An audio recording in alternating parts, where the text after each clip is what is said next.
Cryptillians and crypto crackheads, it's March 11th, and you're about to get Timified. Hey, I think that I should sound one hell of a lot better, and Cryptillians and crypto crackheads, I think that you have let me down because, I know there were very nice suggestions, but in the situation where my audio sounds like total trash and crap compared to YouTubers who know what they're doing, who have been doing YouTube for more than I don't know how long, you can be a little bit more frank with me about that and say, hey, dude, Tim, you need to figure that out. It sounds like shit. And yeah, so next time, if something sounds like shit or looks like shit or my TA is shit, then just let me know, hey, dude, that's shit. Because I should have fixed that a lot earlier. But this should sound a whole lot better. I have gotten rid of certain things like mouthy noises. Mouthy noises. Background noises. So mouthy noises, background noises, we should be sounding a lot better. Let's go. And we're ready for some TA, ready to capitalize our gains in crypto. Here it is.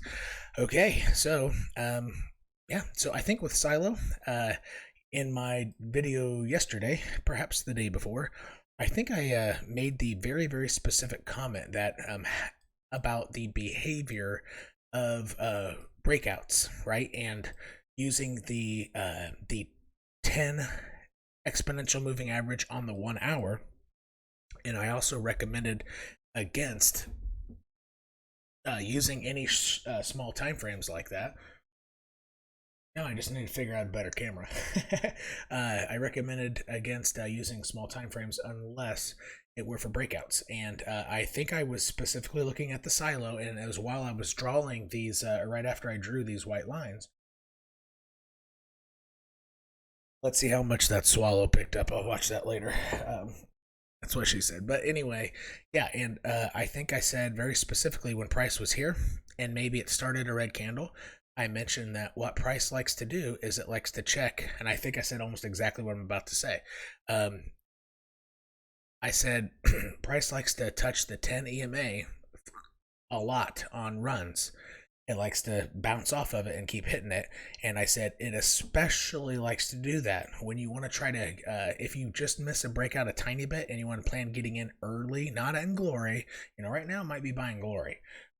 This isn't, it's past a couple levels here, right? So, but I said very specifically that it plays the 10, but the moment and the timing that it likes to do it is often when the 10 is crossing a key level, some type of resistance from looking left on the chart, often on resistance of candle bodies or prior support of candle bodies on the 10 or on the daily time frame, and especially the weekly time frame. And I said that right when this one was it was, I think it had gone up here and it flipped red and it came down to here, and I said, oh yeah, kind of like that, it was starting that descent. And look what happened. Right as this was getting close, it spiked below it and skyrocketed up. And right at it was crossing this way. I didn't move these lines, all right? I'm just looking because I reviewed my video to see how crappy my audio sounded. So it must have been yesterday's video. And and then it did it again here, exactly here.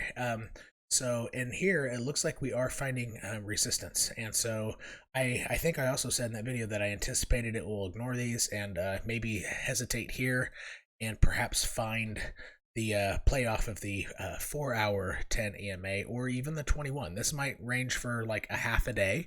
Let this catch up and then bust through. I really think it's going to ignore this in regards to not needing to range out. Particularly because this doesn't play against Bitcoin, so this only trades against USDT, and I don't see this being a key level. Yeah, I think this is going to be the level, but I could be wrong. So it might range for like 10 days here. You never know. But anyway, so hopefully you play 10 bags here and everything. I think SYLO might be one that I just hold and I don't look at.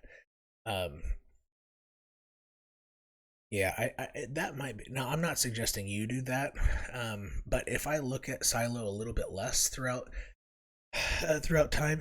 That might be why. I think I'm just gonna, because I really like monetary coins.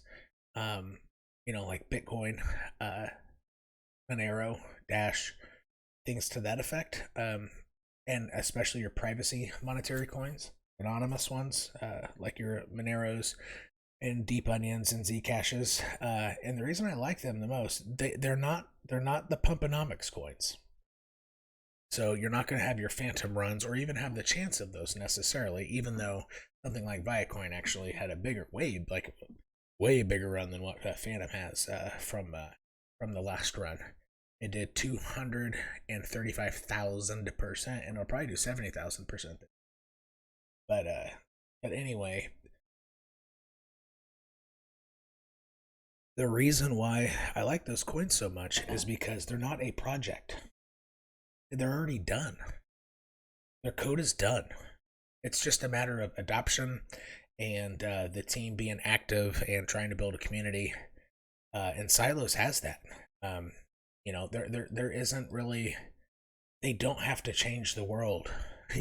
Like VeChain, for example, doesn't have revenue yet. They have partnerships. So partnerships meaning they're testing out their blockchain technology. At places like Sam's Club or Walmart China. However, if you look at their blocktivity, their blockchain's not very active at all. A competitor of theirs, TE Food, ticker Tone, which lacks Pumponomics as well. I really like that coin, but I totally cashed out of it, and I bought MTV with it. I've been holding that for years. It did give me an 8x, because I was buying at the bottom. But during this run, I just saw too many things popping. So speaking of coin loyalty, that was my coin. And, as I was going on this run, seeing it not following Pumponomics and a lot of things started popping, I sold 10% of it, I sold 20% of it, I sold 25% of it, and then like 2 days ago, I sold the rest. And I bought MTV with it, and my whole KuCoin account doubled in 4 days because of those moves. I bought, I bought things like SYLO, I bought breakouts, and Tone is still staying flat, and I doubled my account. So just on KuCoin alone, I had a certain amount holding just for relativity. Yesterday, I made $10,000 only in KuCoin in 2 hours. 2 hours because of SYLO and MTV breaking out. $10,000 in 2 hours. Okay, and so the day before that, my account had gone up like 40% or something. And then my account did another 40% yesterday. So that's double. I mean, my account doubled because I got out of the coin that it was loyal to. Like, it's specifically because of that. And now that I've doubled my account, what can I do? I can go back and buy that more if I really wanted to. But I'm going to wait for a breakout. I'm not going to touch it until it breaks out. It's starting to break out. But anyway, so SYLO. I don't anticipate it'll start ranging out here. I think it'll bounce off this 4-hour 10. It hasn't even touched it yet. Well, it touched it once, but yeah, this is probably going to break through. Typically you get multiple touches on the 4-hour 10 and 4-hour 21 before it's done. We don't technically have any divergence yet because these are the same height. 2-hour divergence. Nope, it's coming down yet. It hasn't. Yeah, so this is a newer high. It hasn't yet tried to make a newer high. This one doesn't really count because it didn't fully bounce off this. It could easily spike up. So, but 2-hour divergence doesn't always play out. 4-hour divergence does. So usually run. So another runonomics, right? Like a run, not a pumponomics, but runonomics. When you're trying to figure out should I start taking profits out of this run as I caught a breakout? So there are 2 main ways to do it, right? First is go to the week, like I've been saying, and look for key levels where a bunch of bodies. See this body here, not the wick, but the body, it stops there. See that body there, the green one stops there. And so I tried to do like a best line. I might actually want to move that up a tiny bit. So somewhere between these bodies and those bodies, this is going to be the resistance. And where did it spike and stop? Right there. It's that freaking simple. All right. But to try to tell if it is going to push through or stop there. All right. So I kind of think it's going to bust through.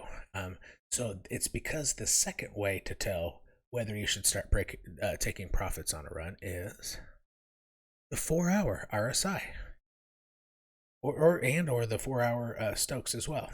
So the 4-hour RSI likes to really come down to this, touch this, the moving average. It likes to spike down and touch it, make a lower high, and price goes higher. It comes down again, sometimes crosses under the white line. So here, let's draw this. So you get it.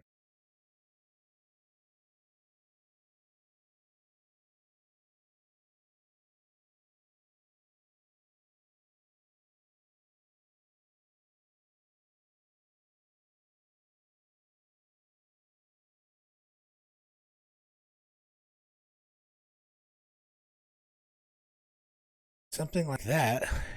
And then what the RSI likes to do when you're trying to figure out, is this run over, should I start taking profits, is it's like this once, and it's not done yet, makes a lower high, okay, still not done, it comes down, still not done, and it might cross under. So since it crossed under, now the slope might turn negative. Then it goes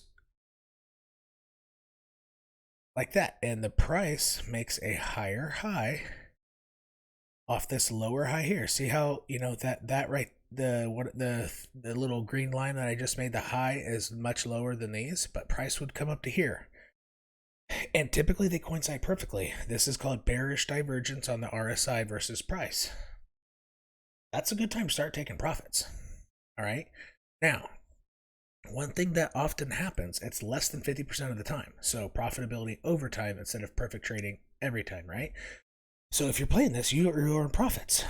So sometimes when RSI comes way below it, and you get a deep correction, and it, you know, comes down to like the daily 10, so to the red line, which, you know, after it comes up here, the daily 10 might be here. Playing the 4-hour chart, sometimes it then goes parabolic, especially if a YouTuber or something talks about it. It'll go straight like this, a blow off top. And if you see that happen, you need to start taking profits.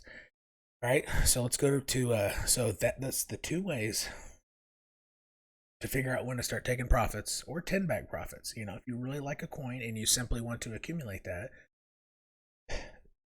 you don't necessarily have to keep throwing money into crypto. If you think you have a decent base, you know, X amount of dollars, and you just want to use crypto to build your crypto, right? Selling your bag, or 10 to 20% of it, so your 10-bag or 20-bag, selling your bag, 10-bag, is a fantastic way to buy more for your own bag. Because if you see all this divergence and a blow off top, it going up to here, and you see something like this to confirm, shit, this is going to be a local high, you sell 10% of it, and hopefully you don't even need to hit sell, because you've already straddled, description down below, and what that means, you've straddled orders around here. And, you know, if you don't see any bearish divergence here and you think it's going to keep coming, cancel your orders and put them up here. Right? So then you sold your 10-bag wherever it hits. It's probably going to hit it here, by the way. That's just a guess. And then you sold, you know, 20% of your bag, your 20-bag here, and then you wait for it to do something like hit the purple line, which, you know, if it comes down slowly, comes right back up and then comes way down. And when it comes down, this purple line is like, you know, maybe it'll, you know, oftentimes likes to come down right as the purple line is crossing a key line, right? So when two lines cross, price likes to get sucked down into it. It might do it when the yellow line's crossing too. So what might actually happen is something like, actually I need to change the color of that line. Oop, now I'm just drawing all sorts of dildos over here.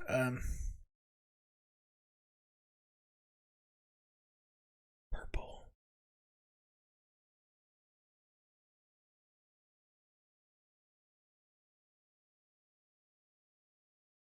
You know, the junctures would create slopes, so it wouldn't be a straight line. It'd be more of like a loopy, but sometimes they're like a wavy thing that goes diagonal. But anyway, the 21. So the 21's the yellow, 21 exponential moving average. New viewers description down there and what this means and how to set it up. So price comes way up here, and it slowly comes down, checks this line, comes back up, and if you see it hit a key line and start coming up, you know, maybe use that 10 bag that you sold up here, buy it with momentum, and then exactly when you buy it, you know, even market buy because you see momentum up, straddle limit orders here, or limit sell orders again at the same exact level, maybe like 8% lower, because sometimes the next high isn't quite as high. Sometimes the second one is actually higher, just a tiny bit. That's very common. So you might actually do like a loose straddle, like kind of a big range. And then when a portion or perhaps all, so sometimes you want to set some orders up here higher than you think it might go, just in case it does. And if they don't sell, well, you're still holding tether. It's okay, because when it comes back down to this line, you can buy more, like way more, because you sold up here twice, bought out, you know, sold up here once, bought down here again, sold up here, comes down here, you buy again. And you're building your SYLO. So let's say it's your coin, like Fantom, whatever. Selling your Fantom, selling your SYLO, selling your safe haven allows you to buy more of your safe haven, your SYLO, your Fantom. That's how you grow your bags. You don't just sit there and close your eyes and hope for the best. That's not what you do. Now I had a commenter, you know, tell me that, oh, I'm new to crypto and all that stuff, and I responded to her. I think it's her, might be he, but twice. And I'm assuming she, so if I'm wrong, then correct me if you know who I'm talking about. But she said, I just sell when it does a 3x or 5x, right? And then I try to buy back later, or find a new coin. I was like, yeah, okay, but my strategy is the same. But you can optimize it because there are ways to make an educated guess on whether it will be 3x or 5x because of these weekly candles. So, you know, how much of an extra step is it to hit week, look for candles, set orders there instead of doing math, right? And multiplying current price by 3. What's hard? It's this. This might be easier. You're drawing a line. You're not doing math, right? That's easy. So, you know, I think that's a good strategy.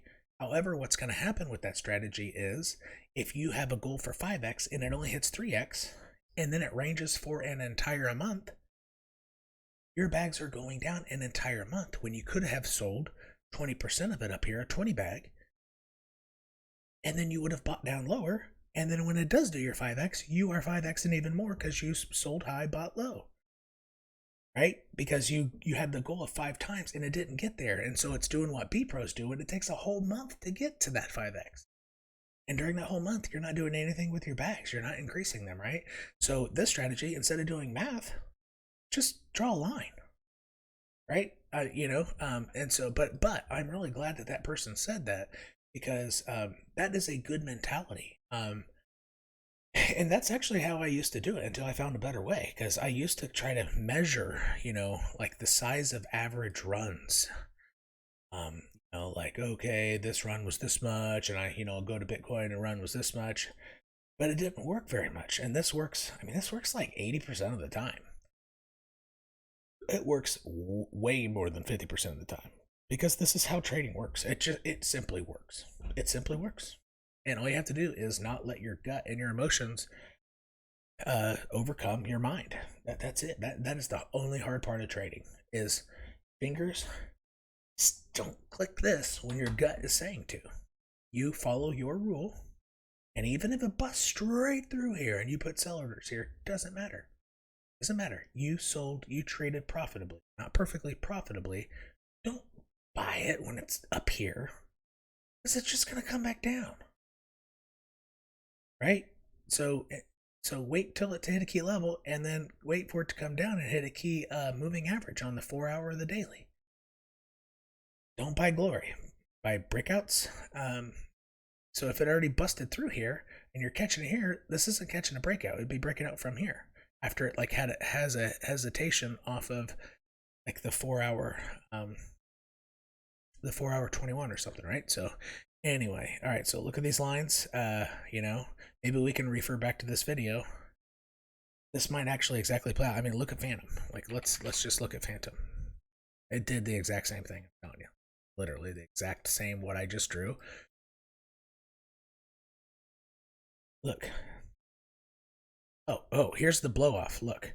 So white comes down to check. It actually went past, came up. When here, it made a higher high in price than this, but these green lines are lower than this. And it came down, scooped a tiny bit under the white line, and then what happened? A blow off top. So here, your RSI is higher than this dot. So this is your first hint of bearish divergence.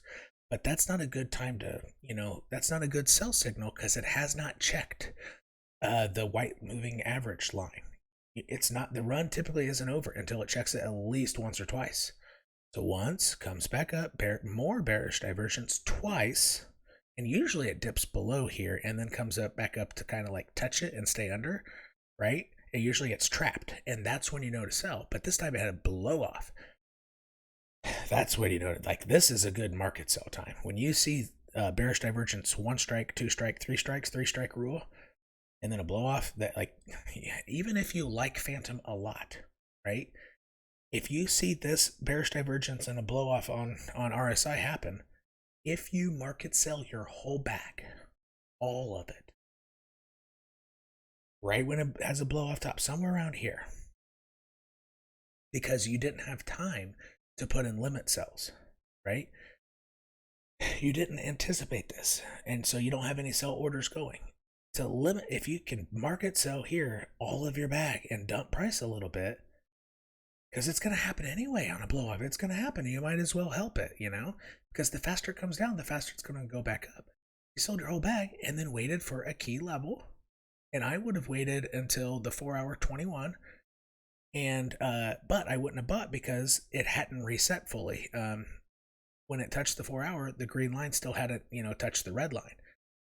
So I would have been looking, and probably not a good time because this hasn't fully reset. I would have waited till it dipped under the white line, and bam, I would have bought right there. I wouldn't have even been looking at a moving average necessarily. I would have been playing the RSI, and it reset about right there. That would have been a good buy. I wouldn't have been looking at price. Right when this touched right there, I probably would have bought right there. I wouldn't have caught the bottom, so stop thinking you're going to catch bottoms.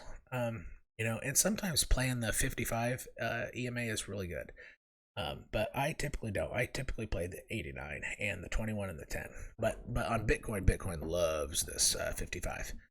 But altcoins typically don't. See how Phantom played the 89 a whole bunch? All right, so it played the 89, it dipped under the 89. Let's see how many 89s we got. 89. See, look at that. 89 perfectly. If you bought the 89 after this big run, I mean, look, if you put in straddle orders here, you averaged about right there, and then you sold divergence. You went from 1,000. So if you had $1,000 from here, selling, and 1,000 tether, and you put in sell buy orders here, and then you sold right when you're playing the RSI, when it comes up and pops above the line, you would have had $1,680 from doing that. Playing the 89 after a nice run. This is very common. After a huge run, the first drop down is very, very, very, very often. So like on a severe correction, a range out, right? So after a real big run, price loves to come down and hit the 4-hour 89 EMA across all coins. Traditional markets, I don't think so, but in crypto, that's just how it is. Play that 89 EMA, folks. I mean, especially after a big run. And the fact that it didn't come down that low here, just like so the fact that it 4-hour reset here on the 55, I would have guessed that the run isn't over, or that it would have done it on the second time. So I kind of would have anticipated it came down here, but this is really strong move. This is unnaturally strong, and so this is unnatural as well. But it's because a lot of newbies are watching YouTubers and they don't know what they're doing, and they say, Phantom has a long way to go. Well, folks, I mean, look, how can it have a long way to go, this bull market, if it's already done this? Do you really think price is going to go up forever? I mean, ask yourself that question, seriously. how many more X can it do from here? So if you're in a Fantom now, just think about this. Think about this. Fantom, good project, a lot of room to grow. Sure. Could it help really change crypto and make it a better space? Absolutely. I mean, this is the this is the favorite child of crypto. This market. Early in the market phase, it was Chainlink. So this and Chainlink. Okay, these are like the good boys, like the favorite children of crypto right now. Because they're good. Like rightly so. These projects are badass. But just because they're badass and buy it now. If you want to make money in crypto, this is not your buy. It doesn't matter how awesome the coin is. It has already done. Let's just not even do it from the bottom, from here. Yo, it's gone up 13,000%. Getting into Fantom now is not the way to build wealth, period. It isn't. And if you think you're going to hold this coin for years, you're fooling yourself.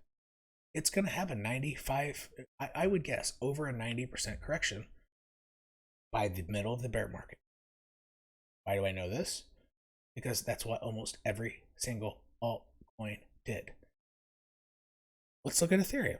Like Bitcoin had an 83% correction. What did ETH do? ETH's correction was deep. I think it was like close to 90.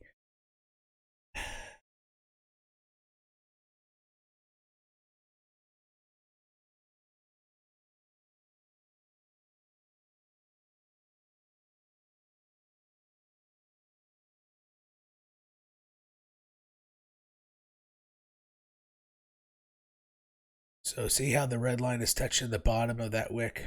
94.27% correction. So even ETH, did I say 95? Because almost all of them do. Look, if you think buying Fantom now and holding it as a generational wealth coin is your game, you are fooling yourself.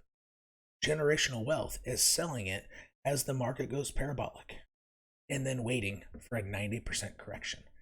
Period. You hold USDT, you allow it, for this is not financial advice, this is just what I'm thinking for myself. Hold USDT or DAI. I would suggest DAI, by the way.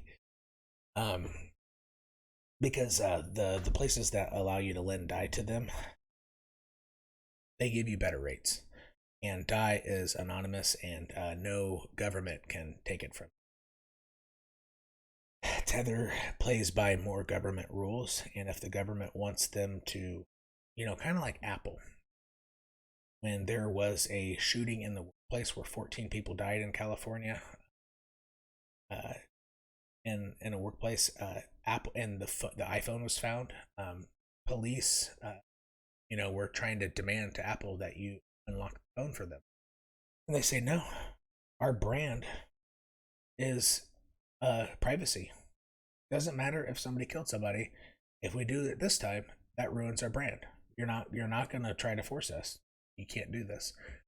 And then they tried to get the California state level government to force them, like through courts, but and they would not have won. But well, that's my guess. I actually don't know much about law, so I know more about crypto. I'm not a. I should have said something that is not within my forte. But anyway, before that though, some hacker reached out to them, and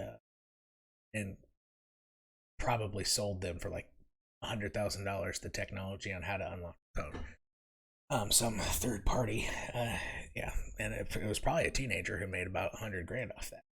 Teenagers who don't play video games all day and they spend time learning. Those are the people who change the world. But I really don't know who it was. But anyway, God, what was I even talking about? Why was I talking about that? Oh yeah, DAI lending. So same thing with DAI. Apply that to DAI. Their brand is not necessarily allowing governments to strong arm them, right? So if anything weird were to happen in crypto where a country made stuff illegal, or DAI cannot be confiscated, and the rates are better. Period. And that might be a part of the reason why, because the exchanges are comfortable, allowing you to lend them and holding a bunch of it because it's not going to go anywhere. But anyway, so you hold DAI, you're making 20%.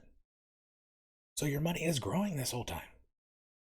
So even if you didn't hold die. Like let's say you sold where there was huge divergence, right? So let's say daily, weekly divergence. Okay, get stuck under, then you see another like parabolic move, but this high is less than this high.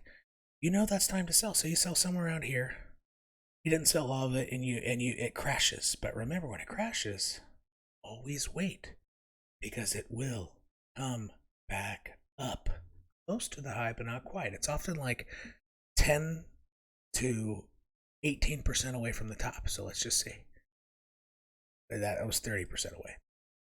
So you see it crash down here on this wick, and then it comes back up. It got over the 10. So yeah, selling it just above the 10, or selling the rest just above the 10 is a good move. Because look here, the RSI got stuck. Again, it went up, but it got stuck way below. So you sell the rest of it here. Then even if you didn't earn interest the entire time, so this is for Fantom people, right? So imagine this is the Fantom graph. The entire time, you're not earning interest, but you're holding stable coins. And then you buy it at a, around a 90% dip. So which you'd buy here.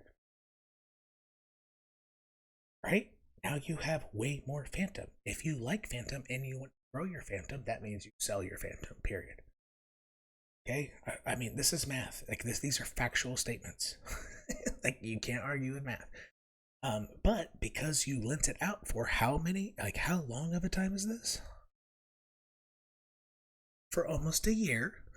All right? You lent it out for almost a year, so you grew your bags hugely by about 20%.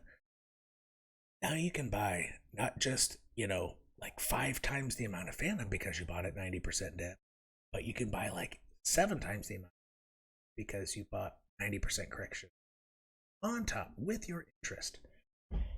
That is how you build generational wealth, crypto. Just write it down, people. Right? So, to my point that, hold on a second. Sorry. I don't know how to mute this yet, so I'll figure that out. But anyway, I mean, look, my point is, it went on a how big of a run? What did I say? Like 12,000?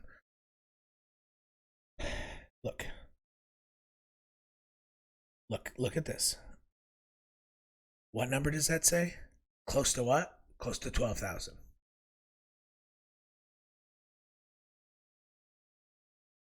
So buying Fantom now, it's not going to go up forever. It won't.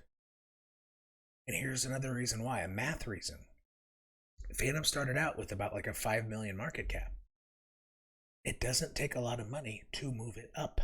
Like $10,000 buy can increase it on a candle like 20% right there with one market buy. With somebody who doesn't know how to trade, they just have $10,000 because they hit market. Don't know what they're doing. They didn't buy a dip, and they didn't buy slowly. Actually, no, the link isn't down there. One of my earlier videos, if you want to look on how to do that, buy slowly. I think it's the third of in the series of how to buy crypto. It explains why buying in small chunks is better than just, if you have $1,000 to buy on a small cap coin. So something like Litecoin, Bitcoin doesn't matter. You have $100,000 and you want to buy, you can hit market buy. You're not going to move price. You're going to get a good price. But small cap coins that are under like 20 million, you probably want to just buy 150 at a time until you get to that 1,000. For example, if you want to buy 1,000, don't hit market buy with $1,000. Unless you're buying a breakout. Then if you buy a breakout, well, that'll actually help it break out. But still, I wouldn't recommend it because you're going to spike it, and some of what you bought was higher, right? So might as well just buy it as the breakout and don't make the candle go up so you're buying lower, right? But anyway, so it still applies to that $150 at a time on small cap coins under 20 million. But anyway, your Fantom isn't going to go up forever. Look, 18,000% from the bottom. Okay, but I didn't do it from the bottom at Fantom. I did it from somewhere like this, a breakout. So 13,000. It won't go up forever. Getting into Ethereum here. Oh, this has a lot of room. Yes, it does. It does have a lot of room. But 4 years later, and look. So let's say from 12,000 from the breakout point. What did I say? Yeah, 12,000. Look, okay. So if you buy it at 12,000 increase like this, how many years do you have to wait to break even? Over 1,100 days. Over 1,100 days. Okay. Over that's almost 4 years. So, math. Do you want to trust your gut and trust that everything goes up forever? Or do you want to trust math? Do you want to make money? Do you want to buy a coin that has already a market cap of getting close to $1 billion, therefore it takes a lot more money to move it, and hope for the best to triple your money? Or do you want a mathematically sound way to, like, very probably, not just hope, but buy breakouts, sell at a 40% increase, look for another coin that's breaking out, sell for a 40% increase? You've already doubled, right? So what do you want to do? All right, anyway, so let's see here. Give me a quick second. Somebody, my work is texting. All right. But anyway, so Fantom, SYLO. I was wrong about a coin, 𝐻A. Okay, so I had good calls, and this was my bad call. So I did have one bad call. Okay, so look, I said I think 𝐻A is getting ready to break out. And my reasoning was because on the 4-hour, there was a trend line, and I had good reason. Look, so the moving average, the white line, was forming a trend. It broke right through it. Wasn't a perfect trade, no, but I was buying the 2-hour, I was buying the 4-hour 21 EMA, so I was buying here. I thought it was gonna lift off. Actually, I bought as this green candle came up, so I bought after it had momentum up, and I bought quite a bit of it because I sold my VRA at a key level, and since I'm not planning a long-term hold in VRA, all I wanted to do was hit like 150, 180% run. I think I got like 160% out of it, so I way more than doubled my money, and I got fully out, but I didn't crash the price. My limit sells actually allowed it to climb farther, right? I already explained this, and you saw it spike through, like, so it's already known that my sell orders did not crash the price because price busted right through, because I actually created liquidity for it by putting those sell orders in without creating a brick wall. It was thin liquidity, like a $20 sell, $20 worth here, $20 worth a tiny bit higher, so on and so forth, up until, you know, a few $1,000s worth of it. So whoever's holding VRA, I helped that spike happen by creating liquidity when there's mostly ghost orders there. But anyway, I had a bad call on this. So not all my calls are perfect.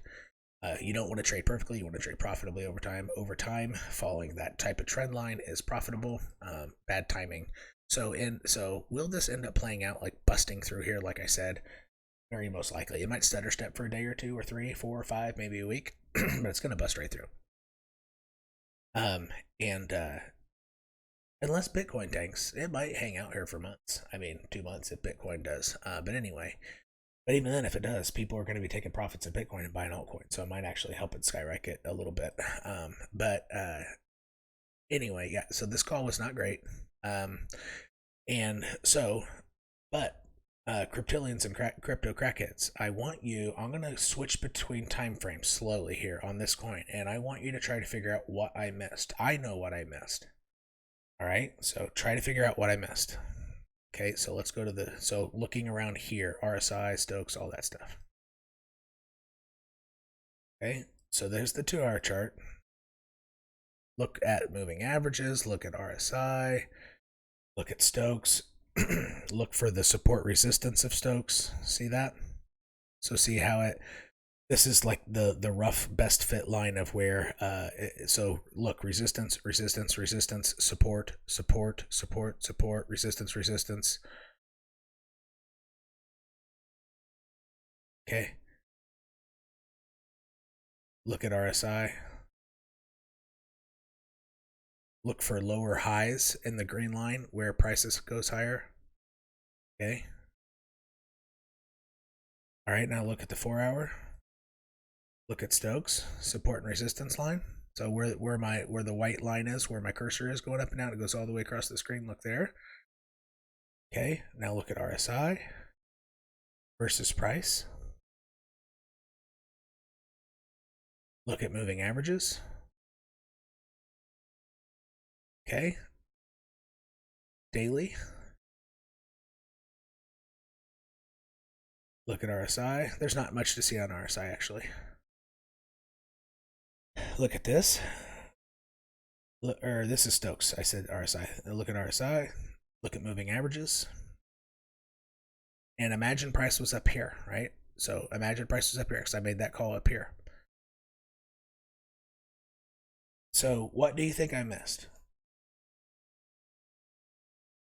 All right. And I'm going to tell you what I think I missed.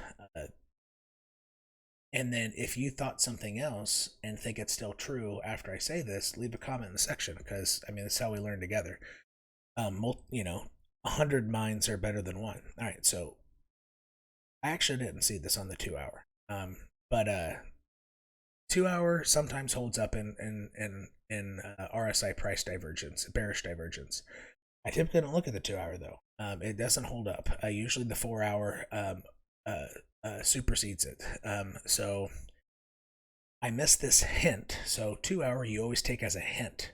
Like, so it's not a primary indicator, but it can be your like secondary or tertiary indicator to say, give you a heads up. I need to take a look at my bigger time frames and indicators to see if they agree with this. Look at this bearish divergence. Price got higher, RSI got lower.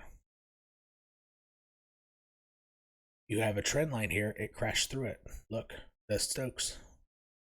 And RSI got stuck under here. So this should have been a big warning sign for me. Right? That's not necessarily what I think I missed, though. This should have been a hint at what I missed. But look at the daily. Look. So imagine this price, this candle wasn't here. You're up here. Look. We had, what I think I missed is, it went on a 105% run.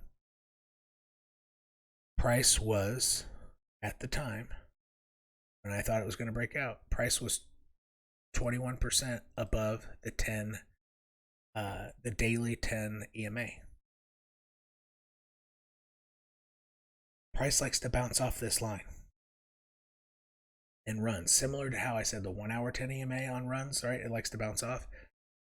I should have seen how far above this was, and then it did a big run already. And I should have caught this, that it might need to touch this.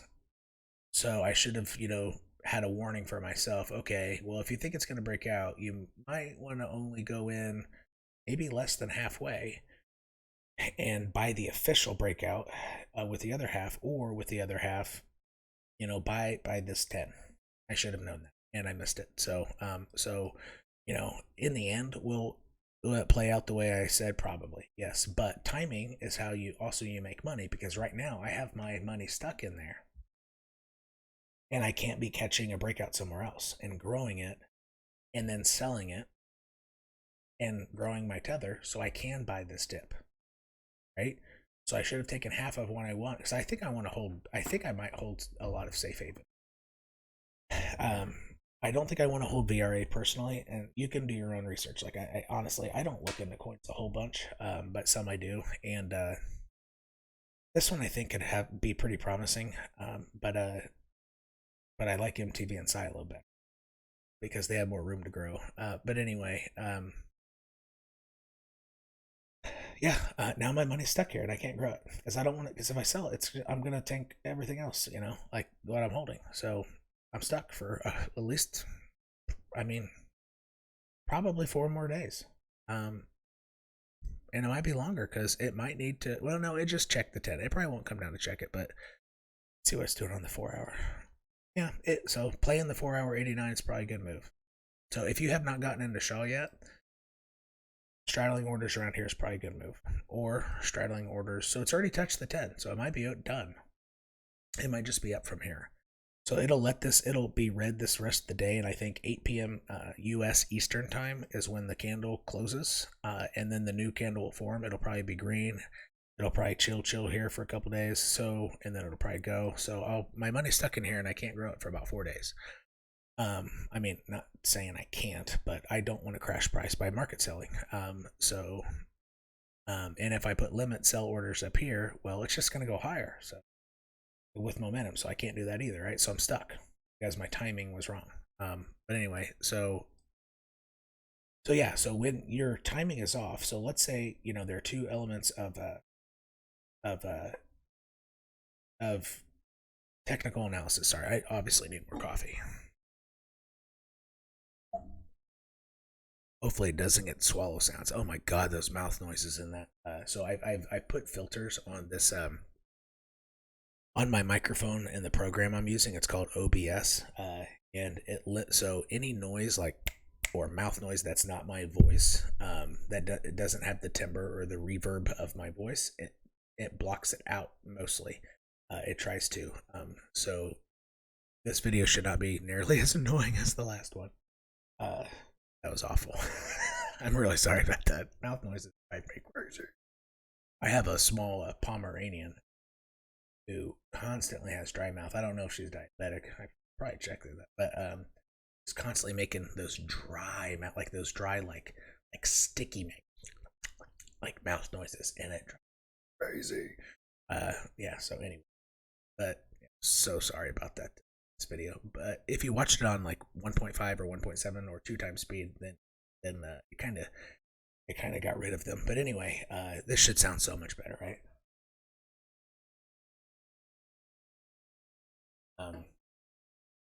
Oh, and the guy who covered BEPRO for us, the first big YouTuber, I always so like 3 years ago, when he only had about 30,000, 40,000. His name's George. Nice guy, but he's a hype YouTuber, unfortunately, during bull markets. He has good intentions, but I just don't think he understands price very well. But I do like him. And he covers more fundamentals of the coin than I do. I don't do that. I just do price action. It's okay to check out his channel if he covers a coin you like, because, he covers the news of it and why it might go 20x from here, why Cardano might hit $25, which it won't. Cardano might hit $7 on a really strong run, but I'm thinking like $3.50 to $4. But anyway, when he covered BEPRO, God, I don't even know what I was gonna say. Yeah, all right. I need to get back on track here. So MTV USD. Oh no, I know what I was gonna say. I always used to give him crap about when he drank like this. Like that, his gulp noise it picked up so much, and like mine was, and all those mouth noises, because I think I had a dip in when I was recording it, and instead of spitting, I was just trying to like get rid of it. And don't use tobacco, kids; it'll kill you. My wife is making me quit this calendar. Yeah, I'm not excited about that. Nicotine is one habit I haven't been able to get up. I don't drink anymore, and don't do other stuff, but with 4 kids I don't party anymore. I used to party hard. Woo.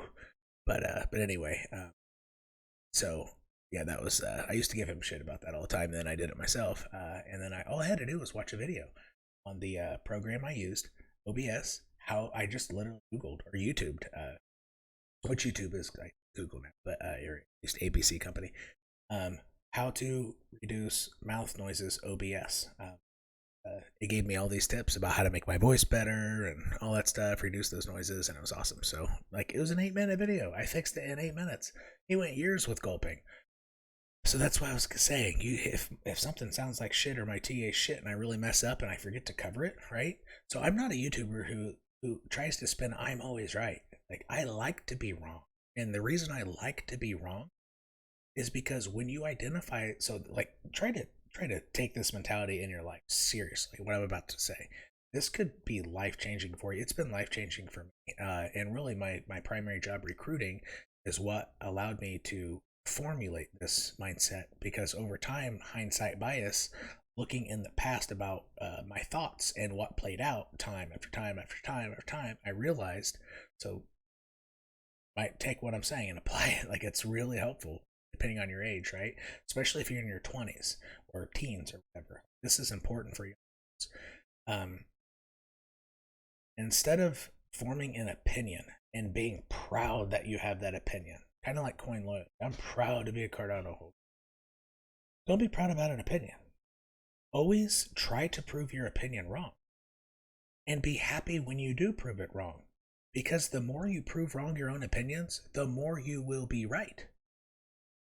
Because you fixed that wrong opinion, and now it's a right opinion, and now you're right more often. And it will help you to, in the future, adjust and look back at all your other opinions, which maybe you should form fewer opinions. Really, you should keep things as ideas, really, like idea, opinion, belief.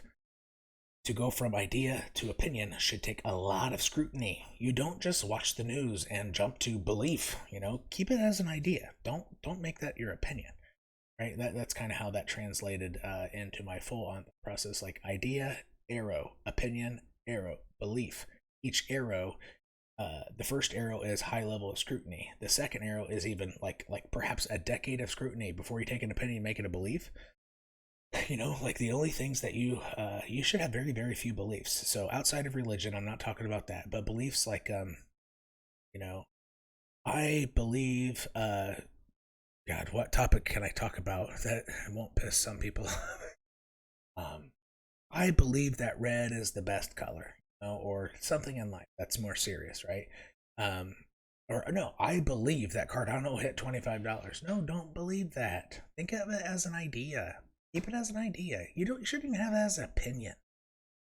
Because you should be willing. So ideas are more fluid. They're like water, right? It moves. The molecules are swishing around, and you want them to be nimble so you can reformulate them so you're right more, right? So, but anyway, don't be proud about your ideas. Don't make them steal. Keep your ideas as something like mercury. It's a metal, but you can move it. You can reform it. Because the more I'm going off on a crazy tangent, but this is a crazy tangent, but this is really important, especially for young adults. And this is one of the best pieces of advice I could give any human. And this is called, I think it's called epistemology, the theory of knowledge. So your epistemological, your epistemology, the theory of knowledge, and being a nihilist or nihilism kind of mixes in with epistemology.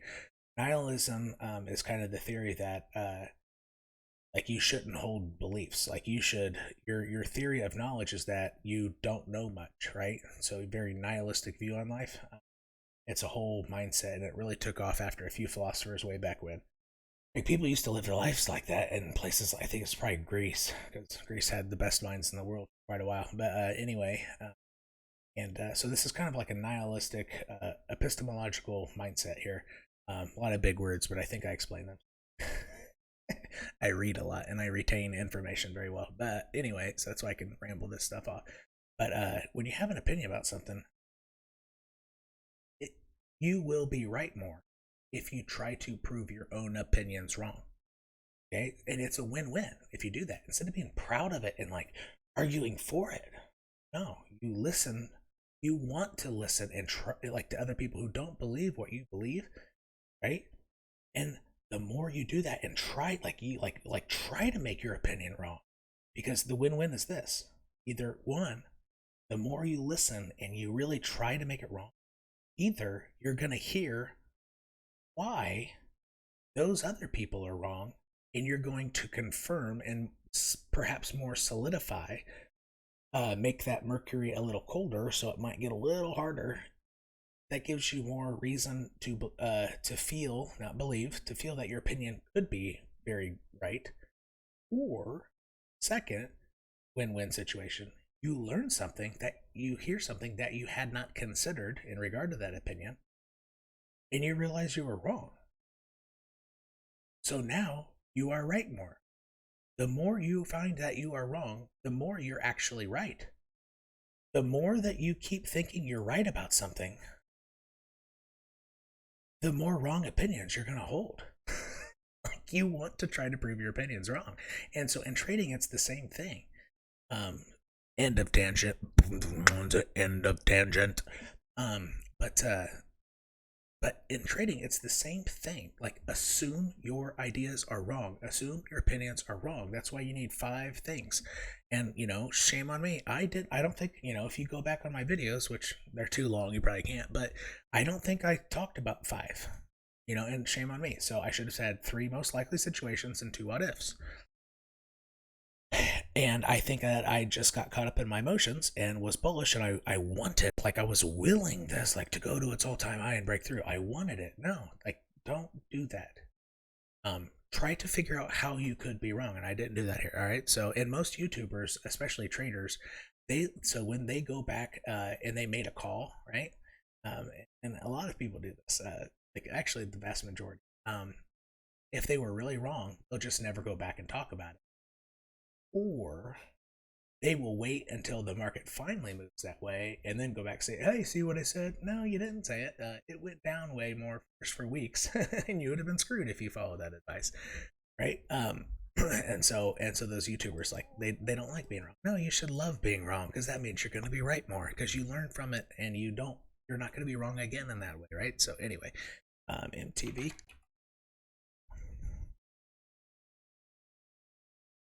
Look.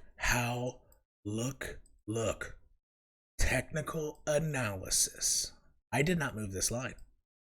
And if you don't believe me, go look in prior videos. It was touching these candles. Look how technical analysis works sometimes. Isn't that crazy? Look at this shit. Look. Look at that. It's to the cent. It's to like the 10,000th of a cent.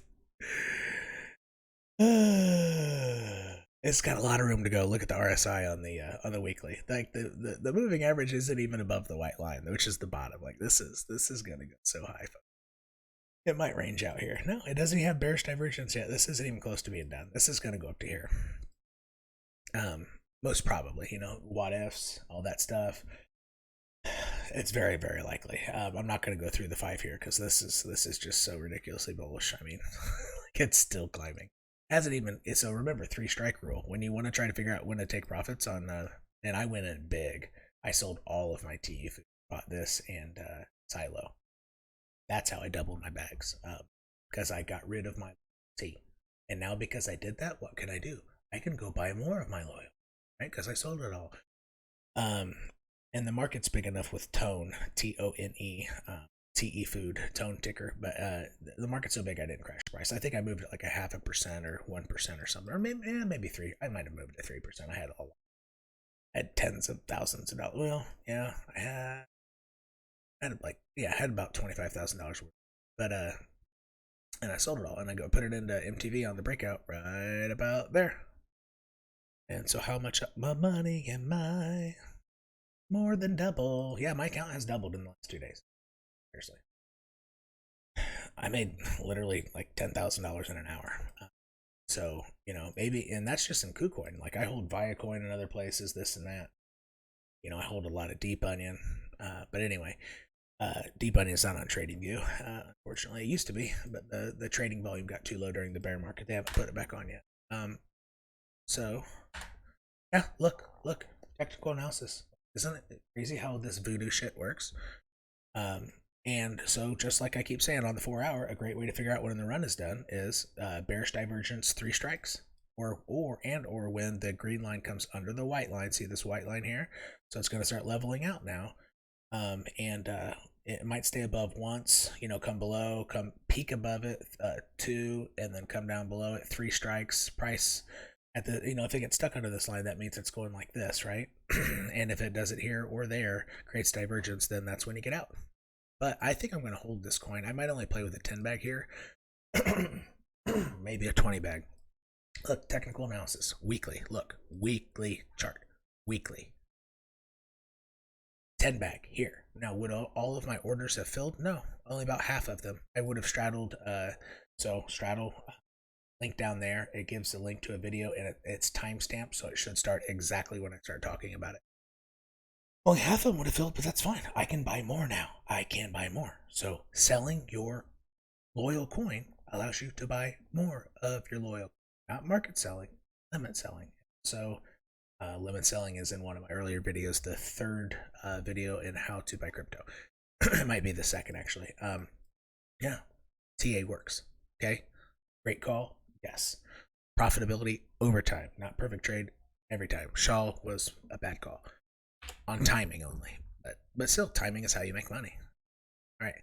So look, straddled orders, which I did on this one. All of them filled, and I could have made them higher. And now what can I do if I like SYLO so much? I can buy more SYLO now because I sold up here. And what am I going to do? I'm going to use the 4 hour chart. I'm going to buy this. I might buy. This is pretty strong. I might wait till it hits this and buy a little bit. I might use my 10 bag in tether, which I should go check. And see how much tether I have, and then I'll buy. So take my tether, buy half out when it gets here, and wait for the other half to like maybe here. Not put orders in for there wherever it comes up, like it'll be coming up, but I might see if it's gonna crash down or bounce off. If it bounces off, I'll mark it by the other half. If it crashes below, I'll wait till it to hit the. I'll wait for it to hit the purple, the 89. So yeah, technical analysis works. Technical analysis works. And look, it only stayed above this line. Let's just go down to the 30-minute. Oop. So it stayed above the line for less than 30 minutes.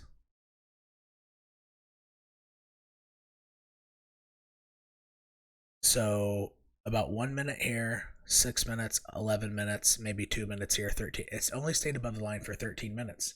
That's the power of limit sells. You didn't have, if you blinked, you missed it. If you didn't have your limit sells, you can't market sell this. You just sell it in your sleep.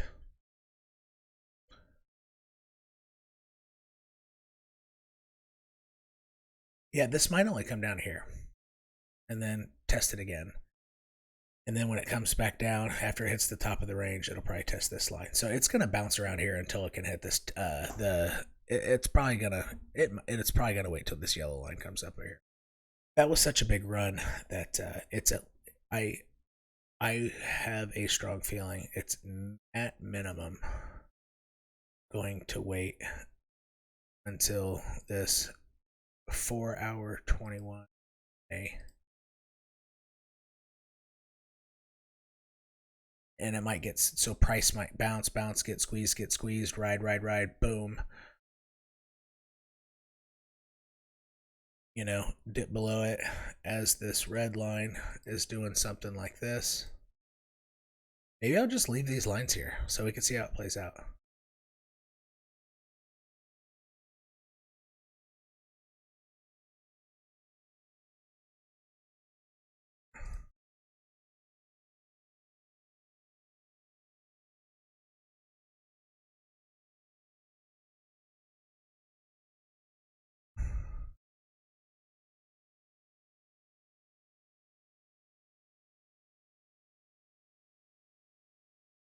There you go.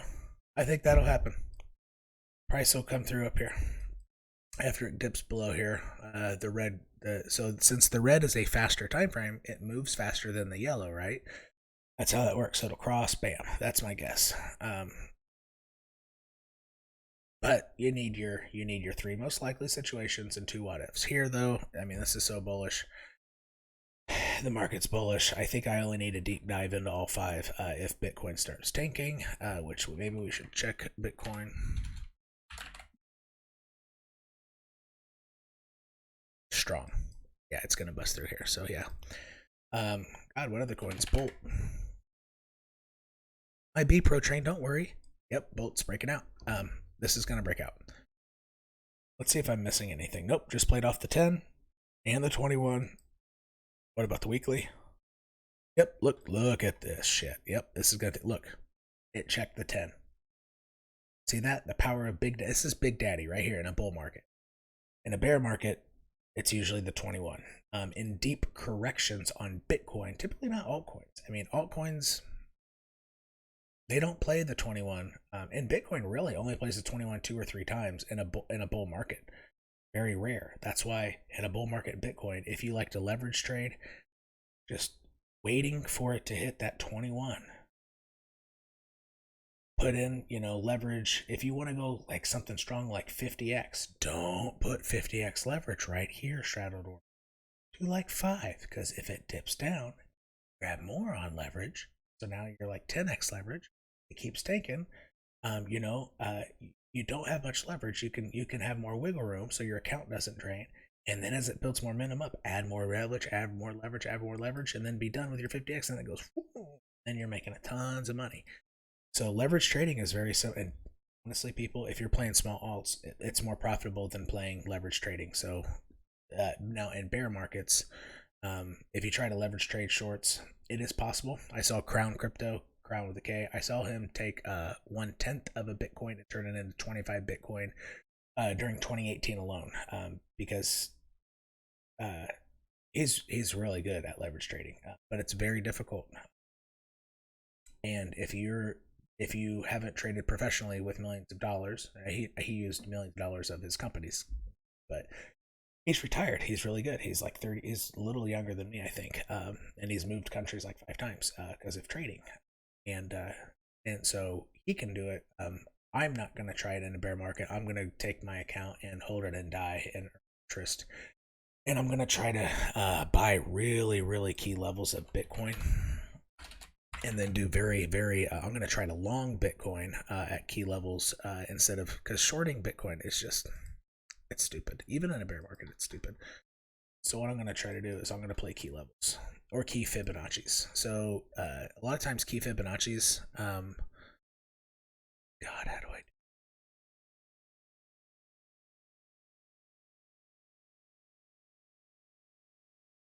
I don't use trading tools enough.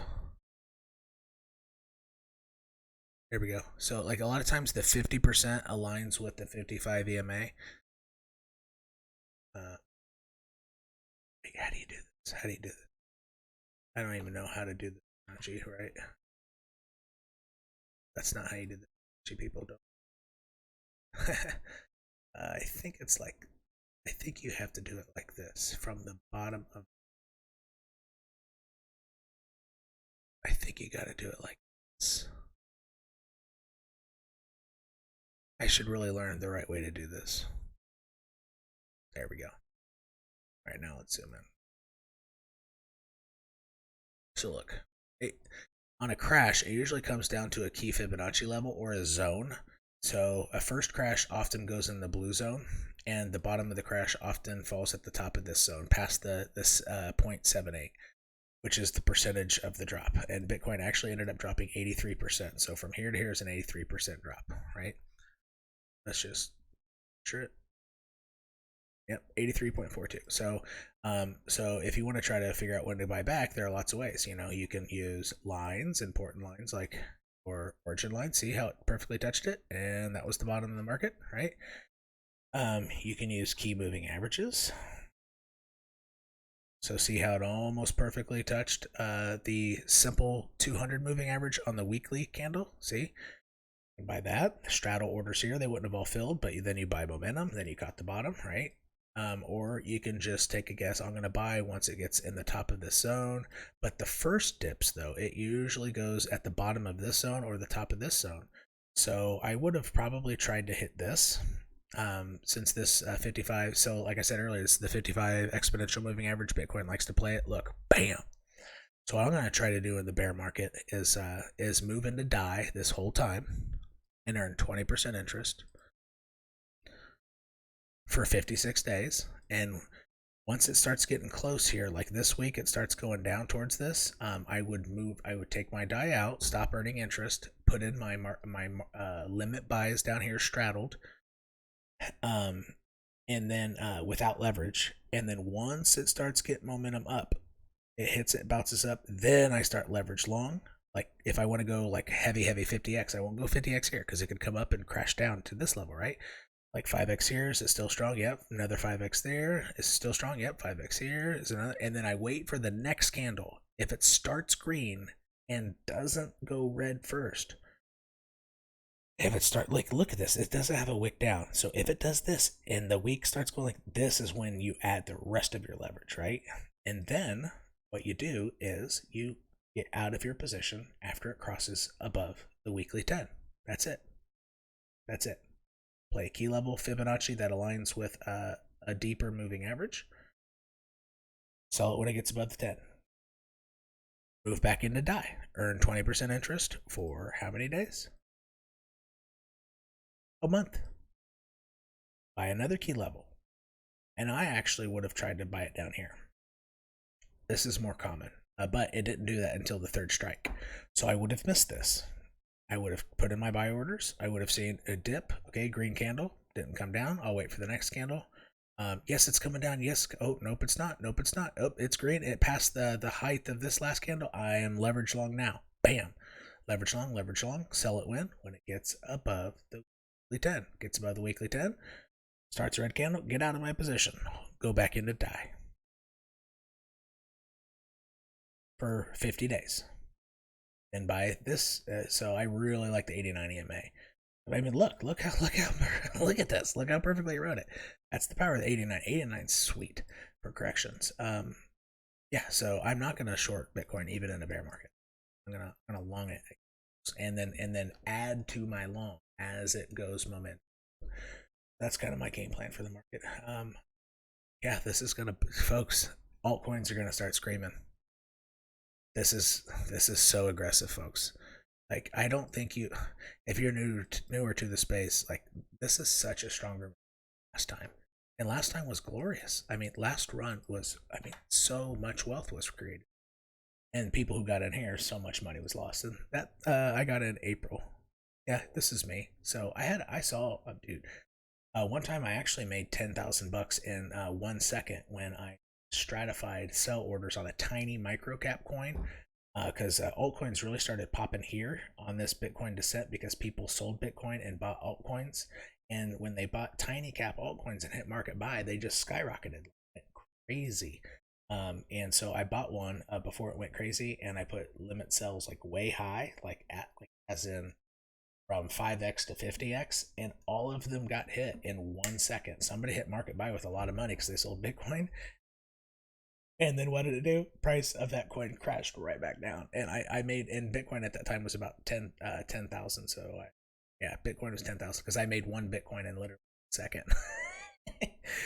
So playing small alts for the first descent of Bitcoin is really good. But this is so after, as Bitcoin's crashing through the weekly 21, like right here, that is when you need to start catching your very, very last pops and small alts and then move into die. Stable. This is not financial advice, but this is when your generational wealth, like this is when you want to get out of your altcoins. Okay, altcoins descend after Bitcoin descends because they will pop first because people are selling Bitcoin. They are buying small alts and trying to squeak out their last profits. This is when you want to start considering getting the hell out, right? Especially when Bitcoin comes up and makes a so this is the weekly candle. You see something like this, the RSI getting stuck below it twice, right? Like this, that means bear market. Look, did it ever get stuck? Did Bitcoin ever get stuck in these years, right? 805, 820 days. That's years. More than 2 years. Did it ever get stuck below? No. Did it get stuck below here? Yes. But had it had a strong dip down and a move up? No. So this right here, the second tick up is when you get out. It's that simple. Also, it's really simple. Bitcoin. And now will it play out this next time? Maybe not, because people will be looking for it, but I think it's more a 50% chance. I had been posting people's pages. Hey folks, we know when Bitcoin has capitulated when the weekly, I said when the weekly RSI matches the RSI of the last capitulation. I said this is the bottom of the market, and I kept telling my friends who are in Bitcoin, when Bitcoin gets close to 35, the RSI on the weekly, that's the bottom of the market. It got down to 37. And part of the reason why it didn't go any lower is because the origin line. It respected the origin lines. And if you don't know what origin lines are, I show you how to set them up in the description below. So, God, I think I'm about done. Oh, BEPRO, and then I'm done.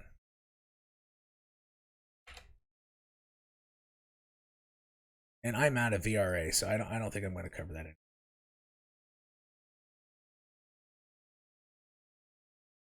Unless my viewers start signing a petition and we get like 200 signatures, then I'll do it. So yeah, I don't think BEPRO is going. So the 2 what ifs. So I still think the probability of it writing this is the most probable. Second most probable is it dips below, comes back up like this. Third most probable it bounces off this and skyrockets through more quickly than following here. So I think it's going to break out at this point where this blue line touches this white line. because you have this line also sandwiching it. So I think that's the most probable. Second most probable, it's going like this. It dips under. It dips under, then pops up, or maybe also tied with second most probable is it goes up, fake out, comes back down, bam. Third most probable is it bounces hard off this and skyrockets by the 15th to maybe the 17th. And then your two what ifs were price skyrockets up, has a fake out breakout, slams back down to touch the weekly 10, which has entered. Yes, so it won't so if that what if plays out, it won't be a, oh no, that's my line. Stupid, look. Okay, so it's way down here, yeah. So anyway, so yeah, so this red line, I said this will happen with, so this juncture will move up to this juncture if price skyrockets this week. So we have three, see this where my cursor is, 3 days, 9 hours. If in 3 days this week it skyrockets up, has a fake out. So if BEPRO breaks out this week or next week, the chance of it being a fake out's really high, right? Because and if you want to know why, I cover it fully in my last video when I was not in my car. But you know, just short version, either this week or next week. One of my what ifs is fake out breakout, comes back down, and because it had a fake out breakout, the slope of this moves higher. It gets into territory, and when two important lines cross, our trend line with the big daddy line, the 10 EMA on the weekly, two lines cross, it's a black hole, price gets sucked into it, so the fake out breakout comes crashing down, scares people out, then it skyrockets up. Or it maybe doesn't skyrockets up, and maybe it moves back to where it should have been, and then waits 5 more days to break out like it should have. Like technical analysis says it should. Yeah, but I mean, BEPRO still, like, this is healthy. And if you guys want to buy a dip, I mean, now it's getting really close. It might not dip past this. So I would, what's the daily? It's the 4 hour. It's pretty low. It probably won't dip down until it 4 hour touches this and makes another one. Like it dips down this low, kind of like this. Like, see how it almost touched the red line, came up one more time, and then crashed? I think that's what's about to happen. And then I think what it's going to hit is on the daily. So if you want to catch a BEPRO dip, putting in straddle orders here, actually I would move it one more day forward. Straddle orders around 0.0049, so a little bit, some a little higher, some a little lower. So this line doesn't count, right? So don't look at that. This is just my projection of what will happen. But if you want to straddle orders around here, 0.0049, but only put about 80% of your orders there, put the other 20% straddle ordered around 0.0046, So some here, some there, some there. So 20% of what you want to buy here, 80% around this line, like some above, some at, straddle orders, information down there. Yeah, that's how you play BEPRO if you want to grow your bags, assuming that you sold your bags near the top of the range like I was suggesting. Yeah, so BEPRO is playing out just how we talked about. And let's just look at Fantom real quick so we can kind of, judge how bigger coins that had impressive runs, how they're behaving. Because, soon our SYLOs, our safe havens might be a big coin that has seen 10,000% increase. And if we want to stay in it and keep playing around with it, we need to study coins that have done that so we can anticipate how they're gonna move. And Bitcoin's going up. This is actually going, if you look at the Fantom BTC chart, it's actually going down because this is staying level on price while Bitcoin goes up, which means versus Bitcoin, it's going down. See? It could come all the way down here because that doesn't really mean price on US dollar actually goes down. It could stay level this entire time as Bitcoin goes up, which means this goes do, and then it'll probably ping right off, and then US dollar will come up. So, which means on the US dollar chart, what that means is this could stay level for quite some time. Play around here, play around there, range out, play around. Like this could go till like April. And what that does is playing around here, staying level, that's actually good. Or you range out near an all-time high is awesome because remember you're letting your indicators catch up. So indicators here is you will be able to touch this line as it comes up. So it'll come out here and it dips down, maybe comes back up, hits it one more time, and then that builds a good base because Big Daddy, if the little kid goes on a bike ride, you'll fall sometimes. Well, Daddy needs to pick you up. Daddy needs to pick up Fantom because it hasn't touched Daddy in a while. I mean, Big Daddy hasn't helped you since 500%. Like, Daddy needs to help you now, right? So price going sideways for a long time and making a quick dip down will allow Fantom to have another strong push. But since it'll be going sideways on the US dollar pairing as Bitcoin goes up, the way to time your Fantom buy, if you're holding, what did I just do? If you want to get more Fantom, is try to time it with it coming down to here on the BTC chart, or maybe only here.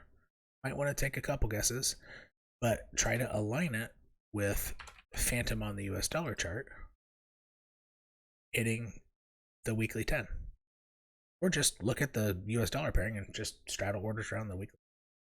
Probably what's going to happen. It might hit the weekly 21 since it's gone up so aggressively. So maybe if you're holding some tether or whatever and you want to buy more Fantom, maybe take half of what you plan to buy. As time goes on, this comes up here over the weeks, like late March.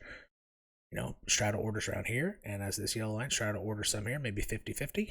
And if all of these get filled, that means all these got filled too, but you could have bought lower, but you don't want to trade perfectly, you want to trade profitably. So that would be how I play this. I would play half this, and I would try to judge how they're moving out at what slope. Something like that.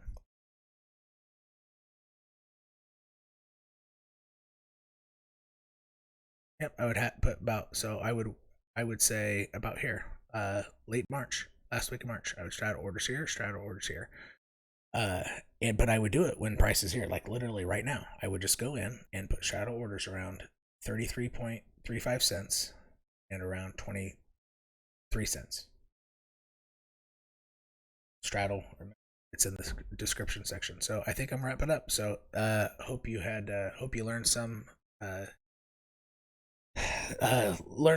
ideas that could help you trade profitably and help maximize your bags. And if you watch to the end of the video, a lot of my calls, I mean, they're good and everybody's making money, but I want you to know that I'm not necessarily so fantastic.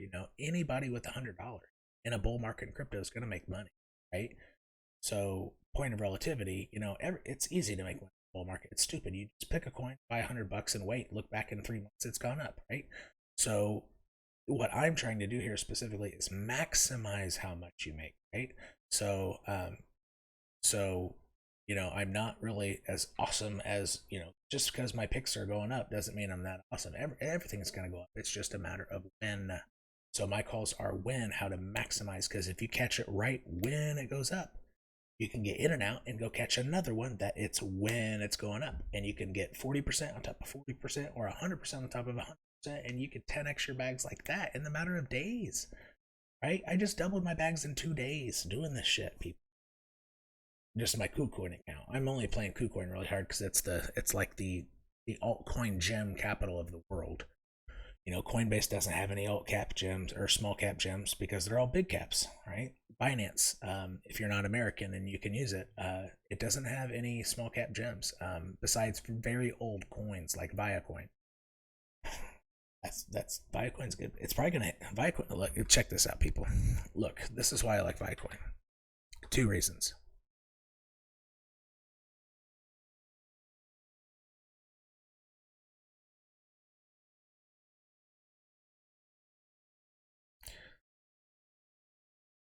I drew these lines a year ago, almost exactly to the date. Goes back to March.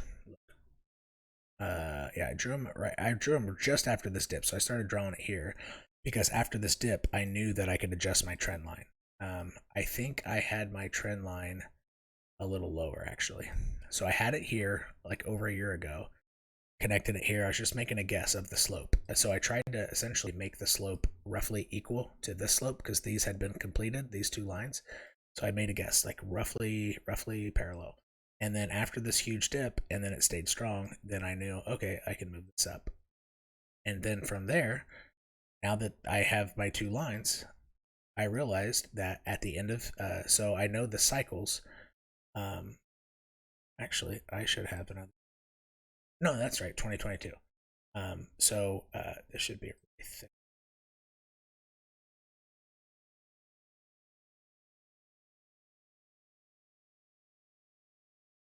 This is the end of the year. So Bitcoin's cycle it's coming up. It ends.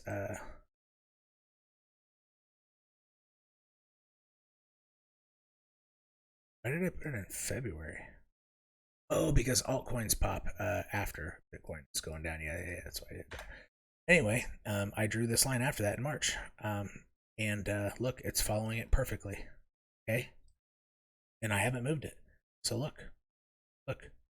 I was buying down here at about between 18 and 24 cents. And I had over a year I was doing this, or 6 months or whatever. And then I drew these lines. And look how high it's going to go. Minimum $42. Right there. Look over here. See this cursor where the price moves up and down? It's going to hit that. And it's under $1 now. The chance of it not hitting it is low. It's just math. The statistics. And look, this trend line, it's above it. So it might actually, hit the top end, which is $148. And it's under $1 now. This isn't a hype coin. This is just a math coin. Okay, that's one reason I like it. And look at this last run. It was like in the hundreds of thousands of percent increase. Way bigger than Fantom. Like this makes Fantom look like a baby. Look, 235,000%. Fantom's gone up 12,000. And from the bottom, maybe it's like 15. Look, hundreds of thousands. Why? Because it's a smaller coin. The real wealth in crypto is playing your small cap gems as they bottom out. Because they move on a percentage basis higher, which means your money grows faster. It doesn't matter if a coin is better and it's going to change the world. Who cares? Are you going to change the world? No. You want to change your life with wealth. So pick coins that have a higher percentage. Doesn't matter if you like Fantom. Doesn't matter. Doesn't matter if you like Cardano. On a percentage basis, your wealth, you're not going to increase your money. Anyway, that's one reason I like it. It's just math. It's going to hit $42. If it doesn't, then it's one of the what ifs. The three most probable situations here is first probable 42, second most probable 70, third most probable 148. Math. It's just a math coin. Okay, and the second reason I like it,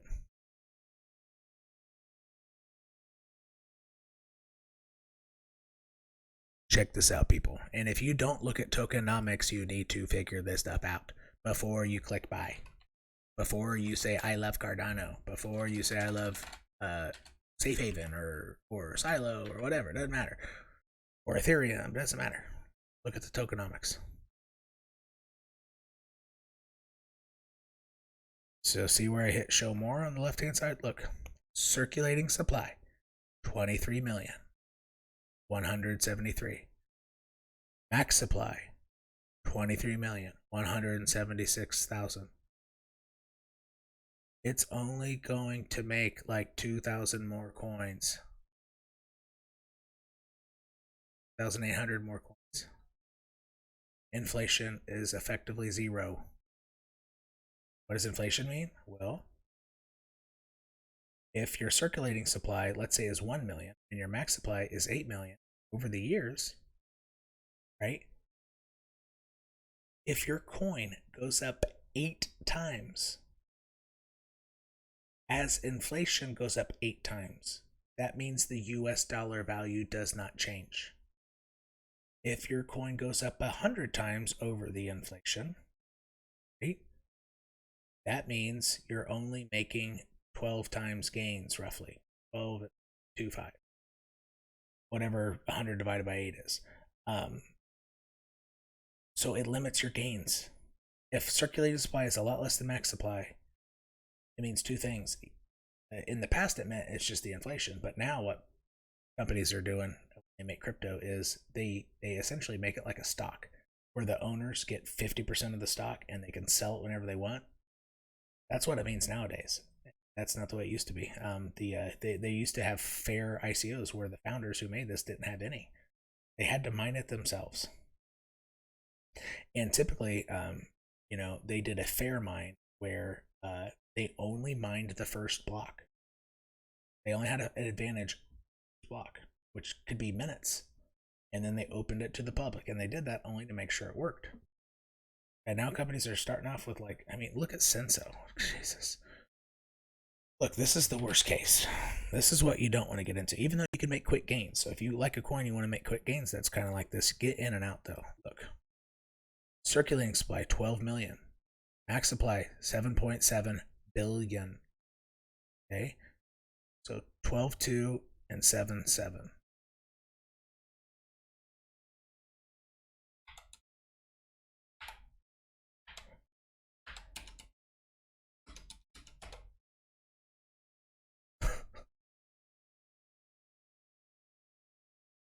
Okay? So if the 0 were a 1, that'd be 1%. Less than 0.2%. Way less than 1% is in circulating supply. This isn't for inflation. Only some of it is. The vast majority is in the pre-ICO and original investors, and Jay-Z is one of them. He bought 7 million. Jay-Z might have 2 billion of them. Only 12 million are available to the public. So what does that mean? This tokenomics, people, that's how important it is. That means as the crypto market goes parabolic, they're going to dump it on you. And this is what happened to Cardano, Charles Hoskinson's, or whatever his name is. And a lot of people think a lot of the coins are locked up. Bullshit. Prove it.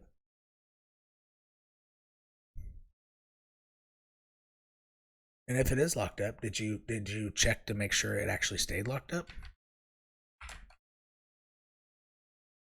I don't believe it. Because the reason I don't believe it is math.